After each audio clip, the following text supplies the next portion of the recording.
50년 주담대 막차 탔다. 일주일 새 8천억 폭증. 아파트는 망고쌤.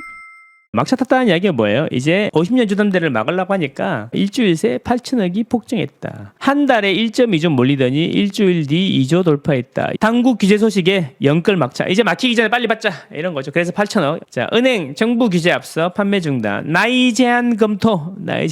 진짜 100세 시대에 50년 주담대를 왜 막나요? 그리고 뭐 50년 동안 갚는데 중간에 뭐 갚을 수도 있잖아요. 그죠? 50년 만기 주담대 대출이 가계대출 증가 주범이 되고 있다. 연령 제한 등으로 대출 문이 닫히기 전에 돈을 빌리려는 사람들. 그래서 한 달에 1.2조, 일주일 새 8천억이 늘었다. 그래서 건수도 8,254건이나 했대요. 이게 50년 주담대를 왜 이렇게 인기가 있는 거냐? 50년 주담대가 우리가 이제 대출을 받으려면 기본적으로는 LTV가 있죠. LTV라 그러면 우리 집 10억짜리인데 이거 담보로 맡기면 얼마 대출해 주겠어요. 그 한도가 얼마 정도 돼요? 한도. 그게 50%다, 60%다 하는 게 LTV인데 LTV가 있다 하더라도 다 못 받을 수 있다는 거죠. DTI나 DSR 때문인데 이제 문제는 DTI보다 DSR이 더 빡세잖아요. 그죠? DSR이라 그러면 이런 거잖아요. 원리금 상환액이 당신 소득에서 차지하는 비율을 보고 깎는 거잖아요. 그래서 LTV가 이제 6억이 있다 하더라도 DSR이 3억밖에 안 나오면 3억밖에 못 빌리는 거죠.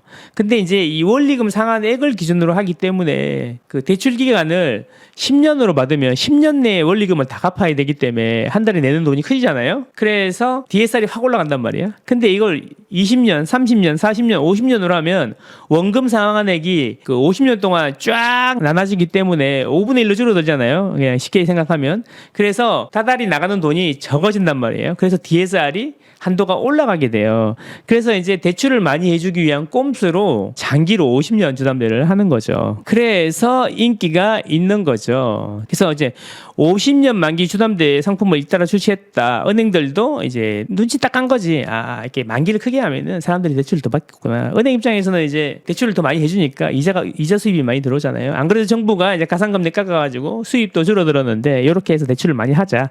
그래서 이제 그 가계부채가 갑자기 늘어나니까 한국은행에서 제동을 걸고 하는 거 아니겠습니까? 만기가 늘어나는 만큼 대출 한도가 올라간다. 대출자 입장에서는 그렇고요. 금융사 입장에서는 이자 수익을 더 확보할 수가 있죠. 그래서 이거는 DSR 규제를 우회하는 수단이다라는 거예요. 그래서 우회하는 수단으로 이제 활용되면서 이거 한번 들여다보겠다라고 하니까 나이 제한을 도입한다. 만 34세 이하만 받을 수 있게 하겠다. 이런 이야기인 거죠. NH농협은 이제 한도가 2조 소진이 됐다며 그만뒀고 우리은행은 뒤늦게 했는데 나이 제한을 검토 중이다. 이런 거죠. BNK 경남은행이나 BNK 부산은행은 잠정 중단했고 출시를 미루고 있다. 이런 거죠.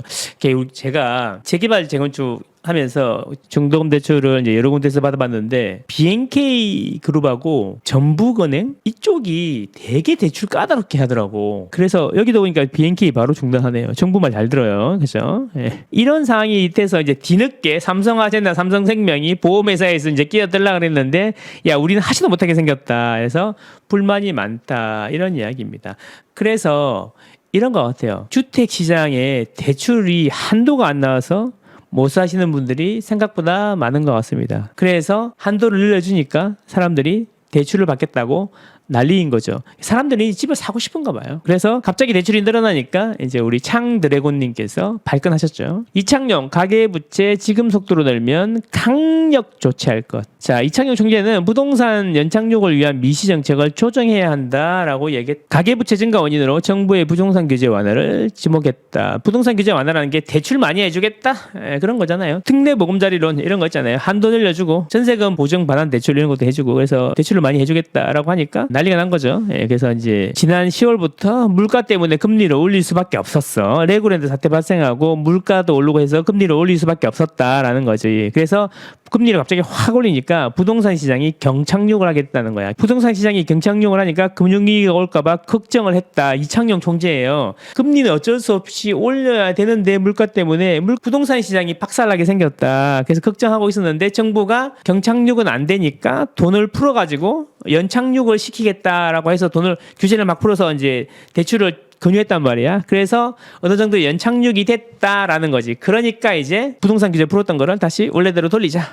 이런 거죠. 그런 이야기입니다. 그래서 이제 가계부채 늘어나니까 연착륙은 됐는데 가계부채가 늘어났다. 그래서 이제 출해야 한다. 이런 이야기입니다. 가만히 두면 문제가 될 수 있다.